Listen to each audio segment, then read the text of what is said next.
السلام علیکم ورحمۃ اللہ وبرکاتہ۔ الحمد للہ والصلاة والسلام علی رسول اللہ، اما بعد۔ انشاءاللہ 15 سے 20 منٹ مختصر آپ سے بات کرنی ہے۔ رمضان مبارک کا مہینہ ہے۔ اس مہینے میں عبادت کے دروازے تقریباً سارے ہی کھل جاتے ہیں، اور ہر شخص کا سوال بھی ہوتا ہے کہ کیا کیا کر سکتے ہیں، کیا کیا کیا جائے۔ خاص طور پر ابھی آگے آنے والے دن، آخری عشرہ، جو معتکفین ہیں ان کے حوالے سے بھی جو کچھ کیا جا سکتا ہے عبادت میں، جو عمومی عبادات ہیں، وہ ہر عبادت انسان ان دنوں میں کر سکتا ہے۔ عام طور پہ ہمارا سوال بھی ہوتا ہے، فوکس بھی ہوتا ہے ذکر و اذکار پہ، اور بہت سے لوگ سوال بھی کرتے ہیں ہم سے آ کے کہ کوئی پریشانی ہے، کوئی مسئلہ ہے، کوئی معاملہ ہے تو اس میں کچھ پڑھنے کے لیے بتا دیجئے، کوئی ذکر ہو، کوئی دعا ہو، تاکہ مسئلہ حل ہو جائے۔ حقیقت میں آپ کو بتاؤں تو جس ذکر کی طرف نگاہ جاتی ہے اور اس کی فضیلت دیکھتا ہوں تو دل چاہتا ہے کہ انسان بس یہی ایک اکیلا ذکر کرتا رہے ساری زندگی۔ پھر دوسرے کو دیکھتے ہیں تو لگتا ہے یہ اس سے زیادہ اہمیت والا ہے، تیسرے کو دیکھتے ہیں پتہ چلتا ہے یہ بھی ہے، چوتھے کو دیکھتے ہیں وہ چوتھا بھی کم نہیں ہوتا۔ تو ہر ذکر اپنی اپنی جگہ پر اہمیت رکھتا ہے، لیکن جو سوال آتا ہے وہ سوال یہ ہوتا ہے کہ کوئی پریشانی ہے، کوئی مسئلہ ہے، اس میں سے نکلنے کے لیے انسان کو عام طور پہ راستہ نظر نہیں آ رہا ہوتا، تو اس میں سے کیسے باہر آئے۔ ایک دوسرا، یہ جو رمضان مبارک کا مہینہ ہے، اس میں ہم سے عبادت صحیح سے نہیں ہو پاتی۔ یہ درمیانی عشرہ خاص طور پہ مسجدیں ہلکی ہلکی ویران ہونا شروع ہو جاتی ہیں، وہ رونق باقی نہیں رہتی۔ آخری عشرے میں پھر کچھ نہ کچھ رونقیں واپس آ جاتی ہیں۔ تو کچھ ایسا ذکر ہو کہ اللہ ہم سے عبادت کی توفیق بھی نہ چھین لے، اللہ تعالی ہمیں اپنے گھروں سے محروم بھی نہ کر دے۔ تو اس حوالے سے ایک ذکر ہے جو بڑا عام سا بھی ہے، ہماری زبانوں پر ہر وقت جاری بھی رہتا ہے۔ اس تھوڑے سے وقت میں آپ کو اس کا معنی اور مفہوم سمجھا دوں، تاکہ جب انسان اس ذکر کو پڑھے تو اس کو وہ شعور ہو، وہ اس کے دل و دماغ میں اس کیفیت کا احساس ہو جو اس ذکر کے اندر مطلوب ہے۔ اور وہ ذکر ہے جس کو اللہ کے نبی صلی اللہ تعالیٰ علیہ وسلم نے، بخاری مسلم کی حدیث ہے، سیدنا ابو موسیٰ سے فرمایا تھا رضی اللہ تعالیٰ عنہ، یا عبداللہ ابن قیس، یہ ان کا نام ہے ابو موسیٰ کا، عبداللہ ابن قیس، الا ادلک علی کنز من کنوز الجنہ، میں تمہیں جنت کے خزانوں میں سے ایک خزانے کی طرف رہنمائی نہ کروں، بتاؤں نہیں، ایک خزانہ ہے جنت کا۔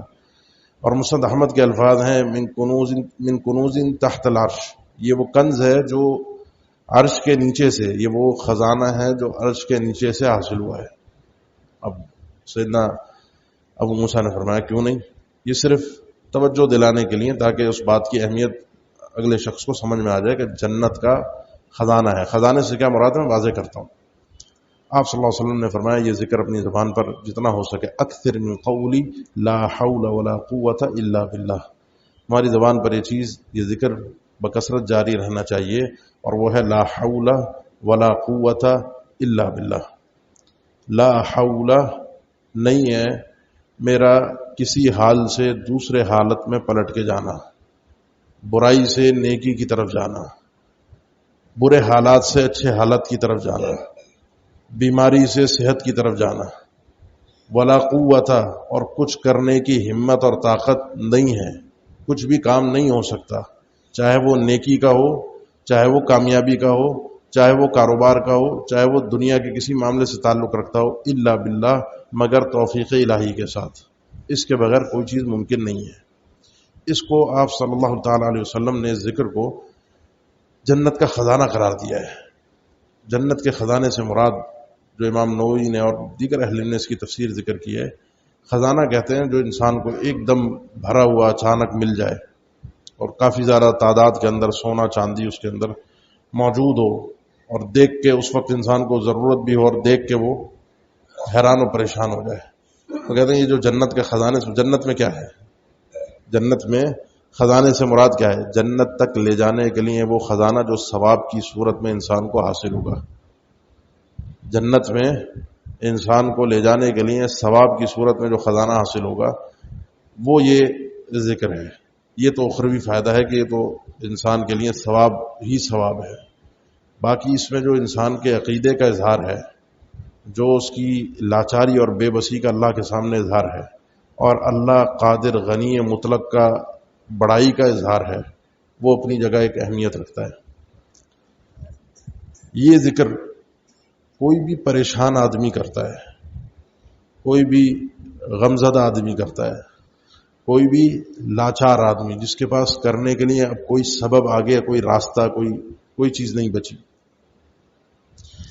اور پورے یقین کے ساتھ کرتا ہے، پورے اعتماد کے ساتھ کرتا ہے، اللہ تعالیٰ اسے راستہ ضرور فراہم کر دیتا ہے، نکلنے کا راستہ اسے ضرور مل جاتا ہے. امام قرطبی نے، دیگر مفسرین نے اس واقعے کو ذکر کیا، اور محدثین کے ہیں یہ قابل قبول ہے، حسن درجے کا اس کی سند ہے. عوف ابن مالک الاشجعی رضی اللہ تعالیٰ عنہ اللہ کے نبی صلی اللہ علیہ وسلم کے پاس آئے. ان کے بیٹے مالک، ان کا بھی نام، بیٹے کا بھی نام مالک تھا، اور یہ عرب میں تھوڑا سا چلتا تھا کہ انسان اپنے بیٹے کا نام اپنے والد کے نام پر رکھ دیتا تھا، یاد کے لیے، محبت کے لیے. اور کئی ایسے ہمیں اہل علم بھی ملتے ہیں کہ جن کے نام باپ، دادا، پردادا وہ ایک جیسے آ رہے، محمد بن احمد بن محمد بن احمد، یہ ملتے جلتے نام چلتے ہیں. بہرحال اس کو مشرکین نے قید کر لیا ہے، مشرکین کی قید میں بھی ہے، اور ساتھ میں مسئلہ یہ ہے کہ گھر میں فاقہ بھی ہے، کھانے کے لیے بھی کچھ نہیں. بیوی بھی پریشان ہے، میں بھی پریشان ہوں. آپ صلی اللہ علیہ وسلم نے 2 باتیں کی. پہلا تو تھا اتق اللہ واصبر، دیکھو اللہ سے ڈرنا اور صبر کا دامن مت چھوڑنا. یہ جو سورہ یوسف ہے جب ہم پڑھتے ہیں، سورہ یوسف کے اندر بھی یہ 2 راز چھپے ہوئے ہیں. انہ من یتقی ویصبر فإن اللہ لا یضیع اجر المحسنین. سورہ آل عمران کو اگر آپ دیکھتے ہیں، اس میں جنگ بدر کو دیکھتے ہیں، وہاں پر بھی وَإِن تَصْبِرُوا وَتَتَّقُوا فَإِنَّ ذَلِكَ مِنْ عَزْمِ الْأُمُورِ، صبر اور تقوی اختیار کر لو. صبر یہ ہے کہ انسان اپنے آپ کو روک کے رکھے، کنٹرول کر کے رکھے، اور تقوی یہ ہے کہ انسان ہر اس چیز سے باز آ جائے جس سے اللہ نے منع کیا ہے، ہر اس کام کو کرنے کی کوشش کرے جو کرنے کی اللہ تعالیٰ نے ہمیں تعلیم دی ہے، اور اس کے ذریعے سے اپنے آپ کو جہنم سے بچانے کی کوشش کرے. ان مواقع پر، پریشانی کے موقع پر خاص طور پہ انسان ادھر ادھر کی راہ میں نکل جاتا ہے، پاؤں بڑے پھسلتے ہیں، حلال سے حرام کی طرف بھی چلا جاتا ہے. اپنی مشکل کو دور کرنے کے لیے، اپنے مسئلے کو حل کرنے کے لیے کبھی کسی اور سے امداد کی طلب میں انسان کہیں نہ کہیں جھک جاتا ہے. کسی پہ بھروسہ کسی انسان پہ اس انداز میں کر بیٹھتا ہے جو بھروسہ اور اعتماد اسے اللہ پر ہونا چاہیے تھا. تو آپ صلی اللہ علیہ وسلم نے فرمایا اتق اللہ واصبر، اللہ سے بھی ڈرنا اور صبر بھی اختیار کرنا. اللہ کی شکایت نہ کرنا، اللہ کی شکایت اس کے بندوں کے پاس نہ کرنا. اور دوسرا، تم بھی اور تمہاری بیوی بھی یہ لا حول ولا قوت الا باللہ، اس ذکر کو کثرت سے کرتے رہو. گھر آ کے بیوی کو بتایا، بیوی نے بھی کہا بڑا خوبصورت ذکر ہے، دونوں نے مل کر کیا، اور بیٹا مشرکین کی قید سے، مشرکین غافل ہوئے، ان کی پکڑ سے نکلا بھی، ساتھ میں ظاہر سی بات ہے سواری بھی چاہیے تھی، سفر بھی لمبا تھا، تو ان کا اونٹ بھی ساتھ لے آیا. اونٹ بھی آ گیا، فاقہ بھی دور ہو گیا، اور بیٹا بھی گھر آ گیا. جا کے انسان چھڑا نہیں سکتا، بیٹے کو جا کر انسان ان کی قید سے لڑ کے نکال نہیں سکتا، لاچار ہے، بے بس ہے. تو اس وقت انسان اپنی اس بے بسی کا اظہار کرتا ہے، لا حول ولا قوت الا باللہ. کسی ایسی مشکل میں پھنسا ہوا ہے کہ جہاں کچھ کر نہیں سکتا. اس کی مثال میں اگر آپ کو دوں، آپ میں سے کبھی کسی کو اللہ کی طرف سے توفیق ملی ہو کہ اس نے کسی فوت شدہ شخص کو غسل دیا ہو، یا کبھی دیکھا ہو غسل دیتے ہوئے، تو آپ دیکھیں گے وہ جو انسان دنیا سے چلا جاتا ہے، اس کی روح چلی جاتی ہے، اس کا وجود، ہم تو ابھی کسی کو سوتے ہوئے کو اٹھاتے ہیں نا، پھر بھی اس میں جان ہوتی ہے، تھوڑا سا ہاتھ پیر، وہ گردن، کمر، تھوڑا بہت اس کے اندر جان ہوتی ہے، تو وہ چھٹکتی نہیں ہے، جھلک نہیں جاتی. لیکن فوت شدہ شخص کا معاملہ ایسا ہوتا ہے کہ اس کو پوری طرح سنبھال کے رکھنا پڑتا ہے. وہ صرف وہی آدمی سمجھ سکتا ہے جس نے اس کیفیت میں کسی شخص کو دیکھا ہو. انسان لا حول ولا قوت والا جو ذکر ہے، لا حول ولا قوت الا باللہ، یہ حوقلہ اس کو کہتے ہیں.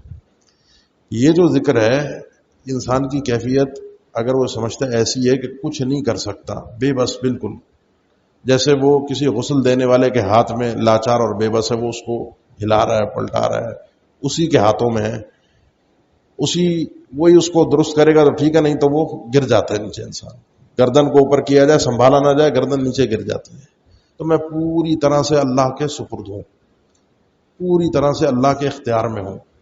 اس میں ایک اپنی لاچاری کا اظہار ہے، اور دوسرا اللہ کے کمال قدرت کا اقرار ہے، اللہ پہ بھروسے کا، اعتماد کا اظہار ہے کہ اللہ کے علاوہ میرا مسئلہ کوئی اور حل بھی نہیں کر سکتا، میری بگڑی کوئی بنا بھی نہیں سکتا. اس نے اگر ساری دنیا اکٹھی ہو جائے مجھے فائدہ پہنچانے کے لیے، نہیں فعوک الا بشیء ما قد كتب اللہ لک، وہ مجھے فائدہ نہیں پہنچا سکتے مگر اتنا ہی جتنا اللہ نے میرے مقدر میں لکھا ہے. یہ ساری انسانیت اگر اکٹھی ہو کے مجھے ایک ذرے کا نقصان پہنچانا چاہے، نہیں پہنچا سکتے جب تک اللہ نے میرے مقدر میں نہ لکھا ہو. انسان جب اللہ کی طرف پلٹتا ہے، اللہ کی طرف آتا ہے، تو اللہ پھر آزماتا تو ہے، یہ اس کا اپنا ایک قانون ہے، بندے کو آزماتا بھی ہے لیکن چھوڑتا نہیں ہے اور نا امید نہیں ہونے دیتا. تو انسان جب اس ذکر کو اس انداز میں اپناتا ہے تو اس کی مشکلیں بھی حل ہوتی ہیں، نمبر 1. نمبر 2، یہ ذکر عبادت میں سستی اور عبادت میں توفیق الہی کے حصول کے لیے بھی بہت ضروری ہے. کبھی انسان کا ہوتا ہے، شیطان بھی غالب آتا ہے، نفس بھی ہوتا ہے، سستی بھی ہوتی ہے، آہستہ آہستہ کبھی پیچھے ہونا شروع ہو جاتا ہے، وہ جذبہ باقی نہیں رہتا جو رمضان کے ابھی ہمارے آغاز میں تھا. آج میرے اندر وہ جذبہ نہیں ہے. ہو سکتا ہے آگے آخری عشرے میں کچھ نہ کچھ واپس کوئی اللہ کوئی سبیل بنا دے، پھر عید کے بعد میں ویسے ہی ٹھنڈا پڑ جاتا ہوں. یہ جو واپسی ہے نا، پلٹنا ہے، یہ توفیق الہی کا چھننا ہوتا ہے. اسی لیے آپ دیکھیں گے کہ اذان ہوتی ہے، اذان کا جواب دینا ایک مسلمان کے لیے اہمیت کے ساتھ ضروری قرار دیا گیا ہے. اس جواب کے بہرحال 2 مفہوم ہیں، وہ وقت نہیں ہے اس کی تفصیل کا. تو پوری اذان اللہ اکبر اشہد ان لا الہ الا اللہ اشہد ان محمد رسول اللہ، وہی جواب ہے جو مؤذن کہہ رہا ہے، حی علی الصلاح حی علی الفلاح. جب مؤذن آپ کو یہ کہتا ہے کہ آئیے نماز کی طرف، آئیے کامیابی کی طرف، وہ تو سارے اوپر والے جملے اور بعد والے جملے وہ تو اقراری جملے تھے، یہ عملی جملے ہیں، اس پہ عمل کرنا ہے، کامیابی کی طرف آنا ہے. یہاں پر انسان کو تعلیم ہے کہ الا الحی علتین، یہ حی علی الصلاح اور حی علی الفلاح کے جواب میں انسان کہے گا لا حول ولا قوت الا باللہ، کہ یہ نماز کے لیے جب میں آؤں گا، یہاں میں اور آپ جو آئے ہیں ابھی بیٹھے ہیں، یہ 100% توفیق الہی ہے. اس وقت میں اور آپ کسی گناہ میں ملوث نہیں ہوئے، یہ 100% توفیق الہی ہے.